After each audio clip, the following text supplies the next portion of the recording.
사도신경으로 우리들의 신앙을 고백하며 2021년 10월 17일 오후 예배를 시작하도록 하겠습니다.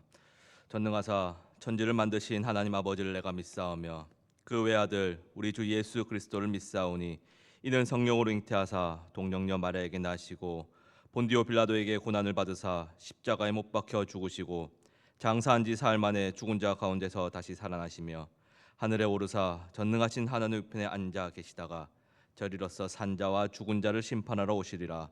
성령을 믿사오며 거룩한 공회와 성도가 서로 교통하는 것과 죄를 사하여 주시는 것과 몸이 다시 사는 것과 영원히 사는 것을 믿사옵나이다. 아멘. 함께 찬송가 302장 찬양하시겠습니다. 찬송가 302장입니다.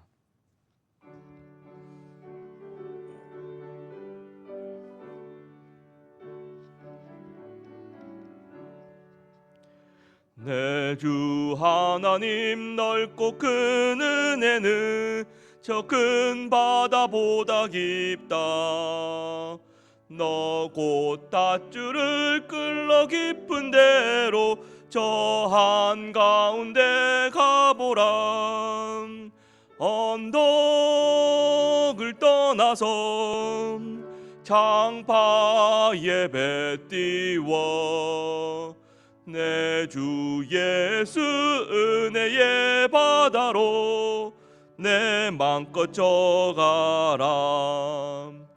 왜 너 인생은 언제나 거기서 저 큰 바다 물결 보고 그 민 모르는 깊은 바다 속을 한 번 헤아려 안 보나.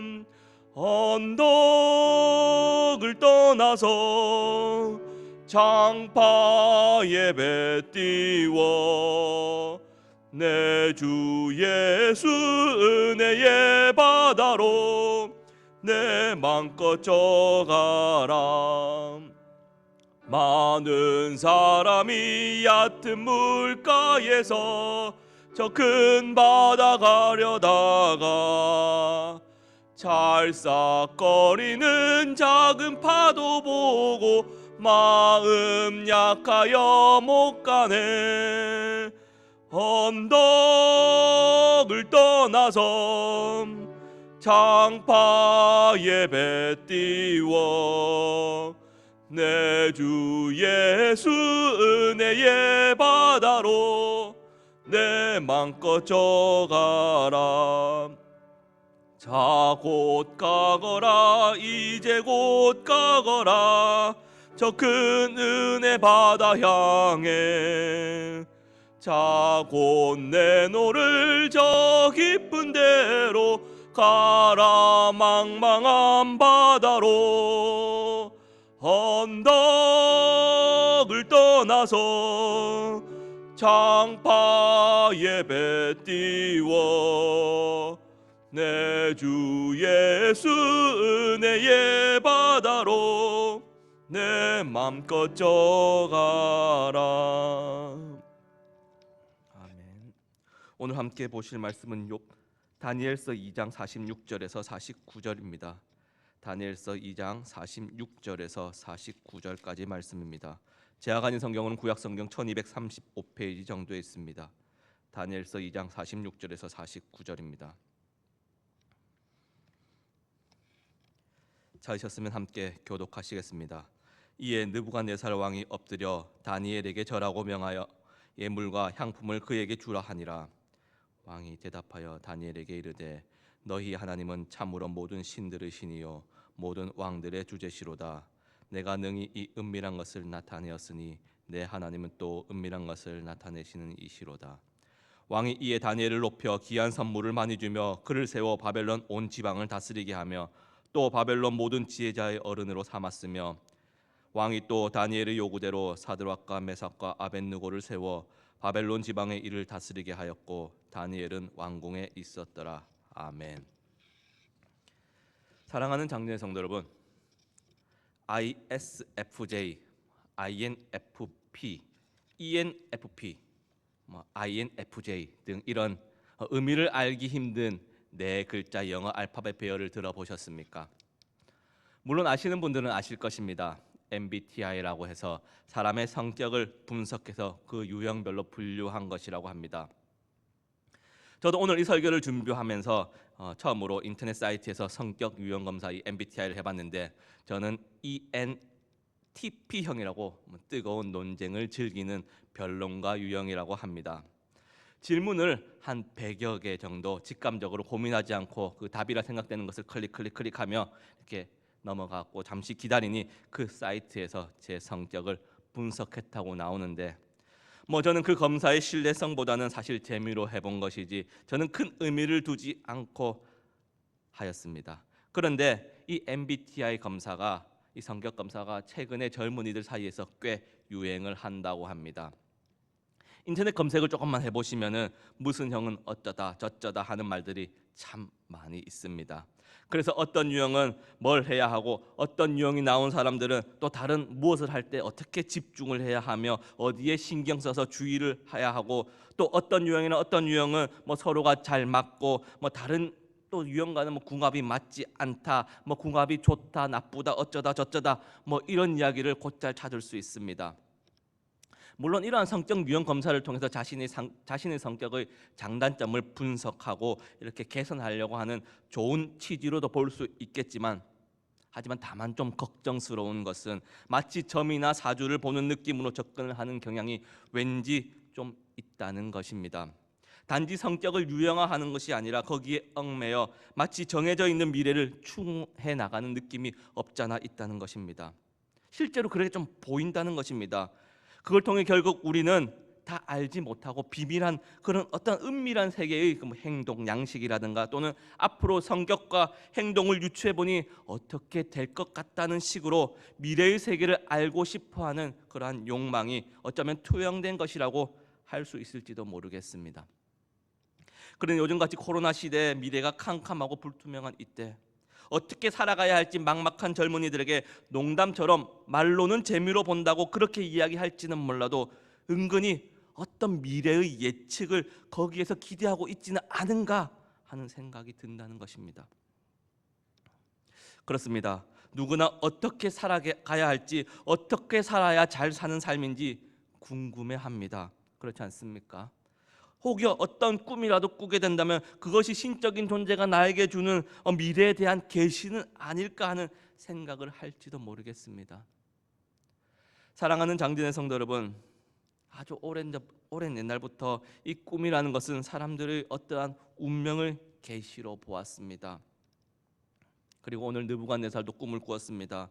그는 위대하고 거대한 바벨론 제국의 왕입니다. 그런데 이 왕이라는 자리가 아무런 걱정 없이 남들 부러움 한 몸에 사면서 편안하게 신하들의 보위 받으면서 부귀영화 누리며 호의호식하며 살 것이라는 생각하면 큰 오산입니다. 사실 왕이라는 자리가 그런가 봅니다. 우리나라 역사에서도 왕들을 생각해 본다면 조선시대 왕들은 우리의 생각보다 훨씬 더 경무에 시달렸다고 합니다. 전국에서 올라오는 그 유생들의 상소 처리에, 신하들과의 정례 회의에, 국정 운영에 대한 업무 지시 등 이런 것들이 꽤나 골치를 쏘겠다고 합니다. 거기에다 옥체 상한다고 운동도 못하게 하니 조선시대 왕들이 그리 오래 살지 못하고 다들 단명한 이유가 어쩌면 이 걱정 저 걱정 오만 걱정 다 하다가 그런 것은 아닌지 하는 생각이 듭니다. 오늘 우리가 읽지는 않았지만 본문 29절에서도 느부갓네살 왕이 이불 깔고 잠자리에 들어가서까지도 장래일을 생각하였다고 합니다. 어찌 좀 대단한 것 같습니다. 그는 왕이지 않습니까? 당연히 거대한 그 제국을 이끄는 왕으로서 얼마나 고민이 많았겠습니까? 국정 운영도 국정 운영이었겠지만 거기에 더해 이 나라 저 나라 점령해서 거대한 제국을 만들었으니 혹여나 자객이라도 침소에 들지 않을까 하는 염려도 있었을 것입니다. 두렵고 불안한 상태에서 그래도 앞으로 국가 운영에 관한 일이나 또는 어떤 정책에 대한 것인지 여튼 모르겠지만은 장래의 일을 골똘하게 생각하다 느부갓네살 왕은 잠이 들었습니다. 그리고 그 꿈을 꾼 것인데 도무지 그 내용이 생각이 나지 않는다는 것입니다. 지금 이 상황, 분명 뭐가 있는 것 같은 것이 느낌상으로 딱 감이 오지 않습니까? 느부갓네살도 분명 이 꿈이 지금 뭔가 말하고 있는데, 지금 뭔가 나한테 메시지를 던지고 있는데, 그 꿈이 나한테 뭔가 계시하고 있는데, 분명 지금 뭔가 있는데 하는 생각이 드는 것입니다. 이런 생각이 엄습하자 이제 그는 어떤 일도 손에 안 잡히는 상태가 된 것입니다. 느부갓네살은 이제 그 꿈의 내용을 알아야지만 속이 풀릴 것 같습니다. 궁금해 죽을 것 같은 상황입니다. 그 꿈 반드시 알아야만 할 것 같습니다. 그래서 무소불위의 권력을 휘두르는 것입니다.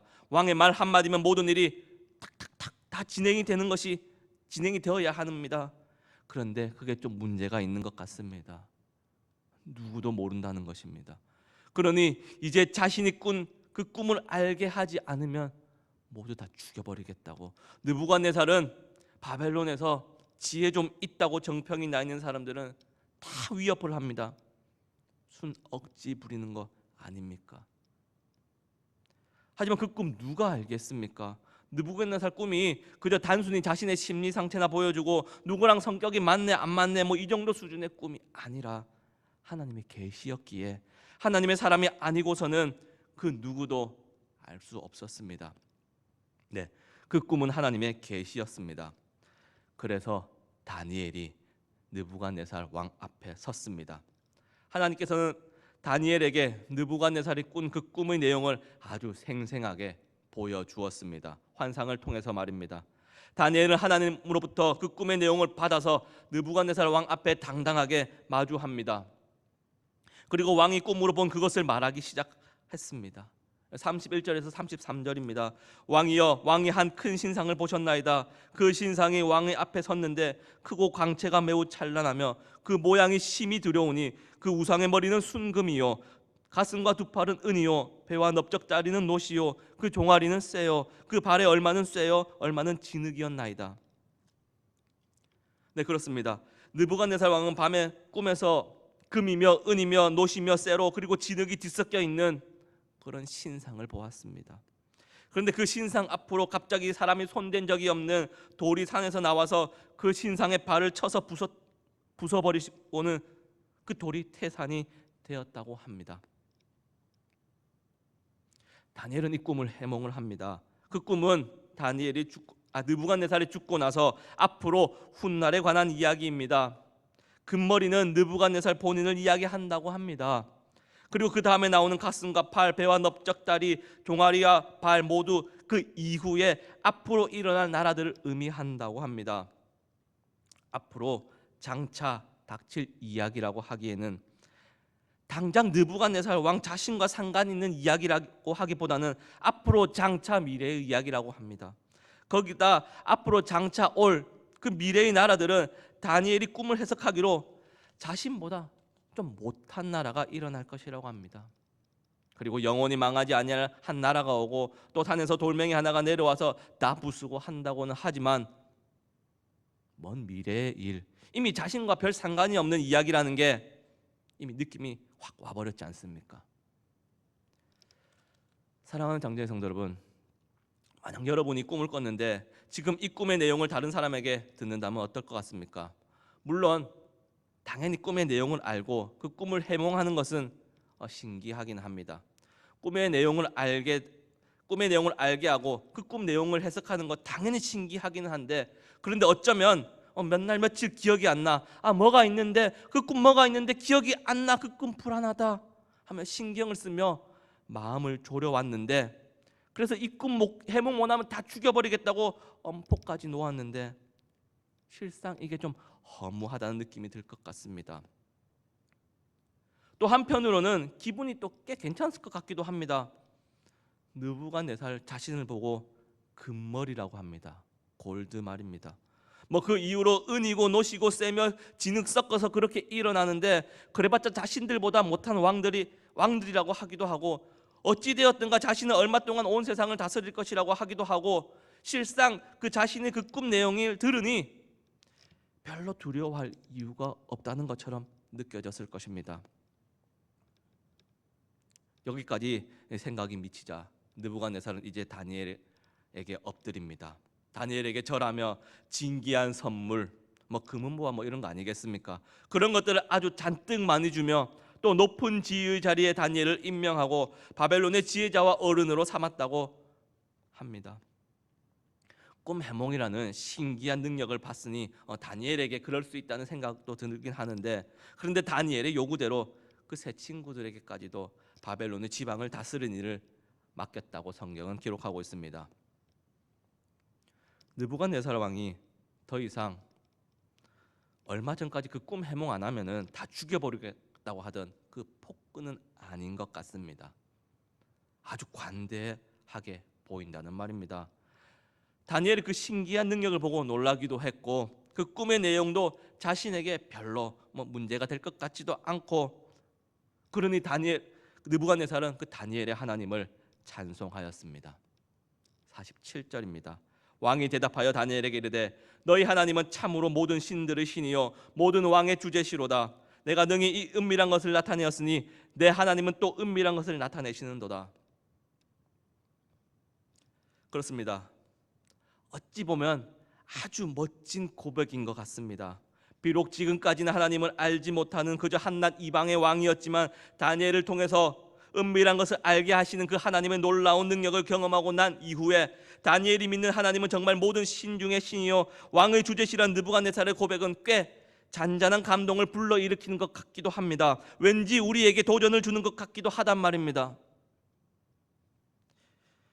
이러한 감동과 우리에게 주는 도전은 다니엘이 받게 된 정확하게 어떤 건지는 몰라도 그 귀한 선물이라는 것들과 고위 간직에 오른 것까지 생각한다면 느부갓네살의 하나님께 영광을 돌리는 그것이 정말 좋고 귀한 행동 같아 보인다는 말입니다. 그래서 다시 한번 본문을 읽어보는 것도 좋을 것 같습니다. 47절입니다. 왕이 대답하여 다니엘에게 이르되 너희 하나님은 참으로 모든 신들의 신이요 모든 왕의 주제시로다. 내가 능히 이 은밀한 것을 나타내었으니 내 하나님은 또 은밀한 것을 나타내는 이시로다. 뭔가 어색하다고 해야 할까요? 뭔가 마음에 걸리는 것이 있다고 해야 할까요? 사랑하는 당대 성도 여러분, 다니엘은 지금 계속해서 하나님을 드러내길 원하고 있었습니다. 때와 계절을 바꾸시는 분이 바로 하나님이시며, 왕들을 폐하시기도 왕들을 세우시기도 하시는 분이 바로 그 하나님이시며, 지혜자에게 지혜를 주시고 총명한 자에게 지식을 주시는 분도 그분도 여지없이 하나님이다. 또 그 하나님은 누구도 알지 못했던 그 전전긍긍하는 그 꿈의 문제도 알게 하셨고, 거기에서 그치는 것이 아니라 그 꿈의 해석까지도 은밀한 것을 주관하시는 분은 바로 하나님이라는 사실을 계속해서 이때까지 그는 이야기해 왔습니다. 28절입니다. 오직 은밀한 것을 나타내시는 이는 하늘에 계신 하나님이라. 다니엘은 주구장창 하나님 이야기를 하고 있었습니다. 그런데 왜 느부갓네살은 하나님을 인격적으로 받아들이지 못하는 건지 말입니다. 왜 다니엘의 하나님에서 그치느냐 하는 것입니다. 왜 볼장 다 봐놓고선 여전히 다니엘의 하나님, 내 하나님에서 그치는 것이냐 말입니다. 왜 자기 자신의 하나님, 왜 나의 하나님으로 인정하지 못하냐 말입니다. 이 지점에서 우리는 너무나 안타깝고 답답해서 땅을 쳐야 할 것입니다. 하나님의 능력과 위엄을 경험하고 감탄과 찬사도 보냈지만, 그렇지만 다니엘의 하나님이었습니다. 물을 끓어 엎드릴 만큼 감동이 되고 귀한 선물도 퍼다주고 고위 간직도 당장 내어다 줄 만큼 마음도 동하였지만, 그래서 다니엘의 하나님은 인정했지만 여전히 그 하나님은 다니엘의 하나님이었다는 것입니다. 그래도 혹 누군가 정말 다니엘이 느부갓네살이 그 다니엘의 하나님을 찬양한 것은 아니냐고 반문할지도 모르겠습니다. 제 표현이 좀 극단적이긴 한데, 남의 하나님 찬양해봐야 아무 쓸데없다고 성경은 그렇게 직접적으로 말은 하지 않더라도 분명 그렇게 말하고 있습니다. 다니엘 3장으로 가면 이후 느부갓네살이 주도해서 60규빗짜리 신상을 만들어 놓습니다. 약 30m 정도로 요즘 건물로 치면은 10층짜리 만한 규모입니다. 모르긴 몰라도 우리 교회 십자가가 얼추 그 정도 높을 것 같다는 느낌이 듭니다. 저는 우리 교회 십자가가 우리 동네에서 제일 잘 보이는 것 같습니다. 여튼 거기다 자신이 금머리로만 있는 것이 아쉬웠던 것인지 그 신상 전체를 금으로 만들어버리고 모든 백성들로 하여금 거기다가 절하게 만드는 이야기가 이어집니다.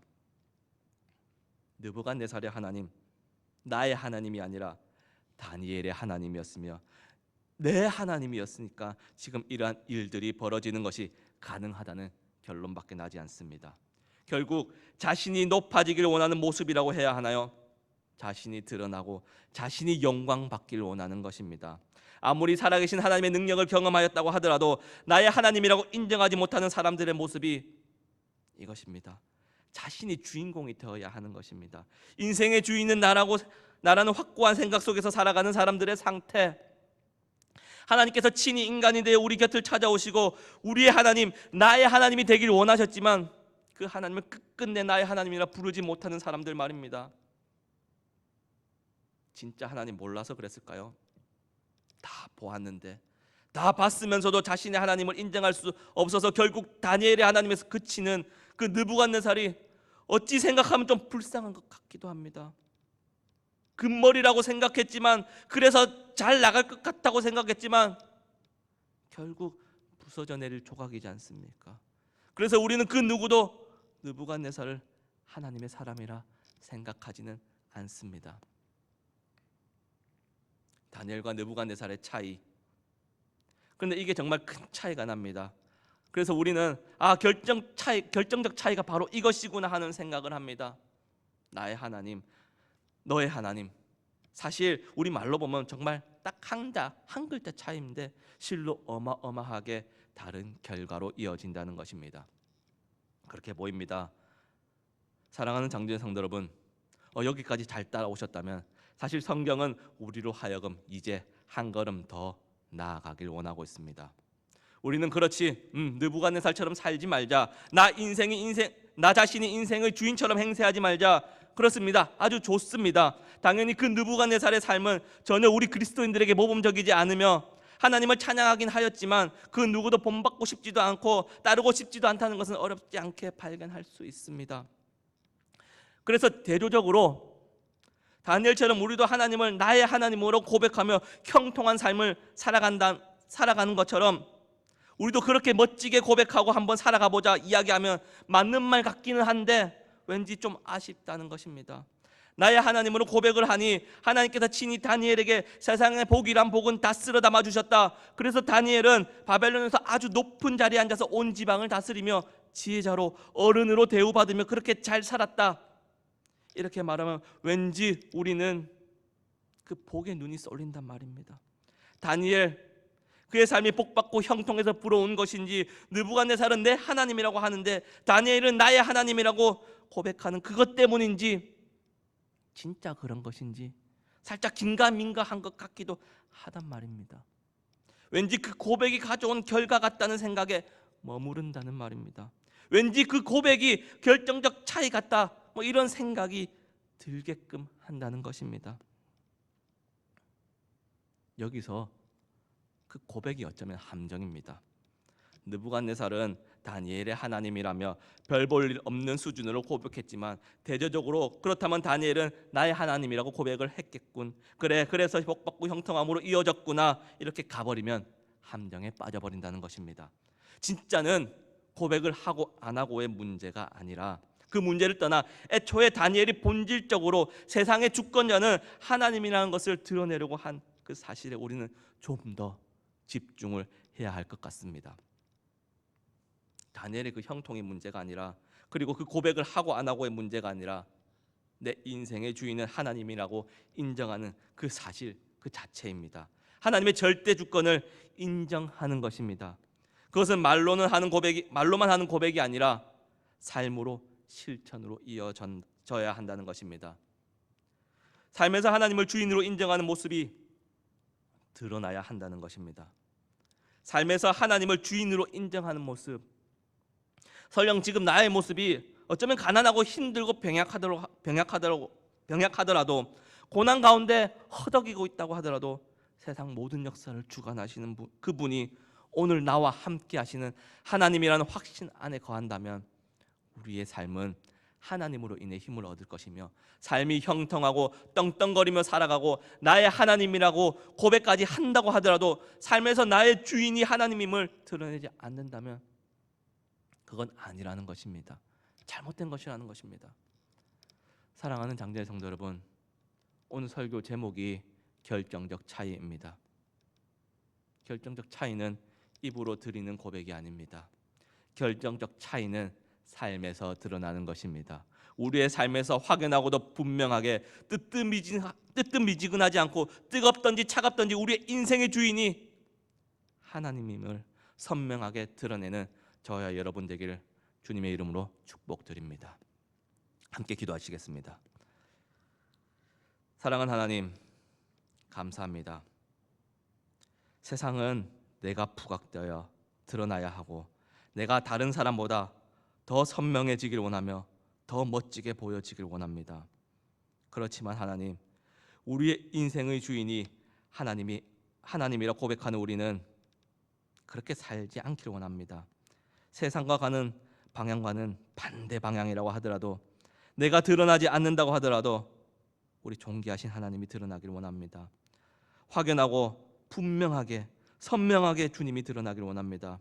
하나님께서 우리 인생의 주인이심을 우리가 물론 입으로도 고백을 하지만 거기에서 그치는 것이 아니라 실제 우리의 삶을 통해 보여지길 원합니다. 하나님, 이번 한 주 우리의 삶을 통해 고스란히 하나님의 주인 되심이 드러나기를 원하오니 하나님, 우리의 삶 가운데 강권적으로 역사하시고 붙드시는 은혜 베풀어 주시옵소서. 또한 하나님, 코로나가 많이 잠잠해졌습니다. 이제 정말 거리두기가 마지막 연장이라고 뉴스에서는 그럽니다. 우리의 주인 되신 하나님, 은혜 베풀어 주셔서 우리의 일상의 회복의 첫 걸음을 잘 뗄 수 있도록 상황과 환경을 만져주실 것을 신뢰하며 우리 구주 예수 그리스도의 이름으로 기도드립니다. 아멘. 지금은 우리 주 예수 그리스도의 은혜와 하나님의 크고 놀라우신 사랑과 성령님의 충만하신 역사하심이 인생의 주인이 하나님을 입으로 고백하고 삶으로 드러나길 소망하는 사랑하는 주의 백성들 머리 위에와 복음 때문에 복음 전하기 위해 한 영혼 붙들고 하나님께 부르짖는 주의 사역자들과 선교사님들 위에, 그들의 교회 위에 지금부터 영원토록 함께하기를 우리 구주 예수 그리스도의 이름 받들어 축원하옵나이다.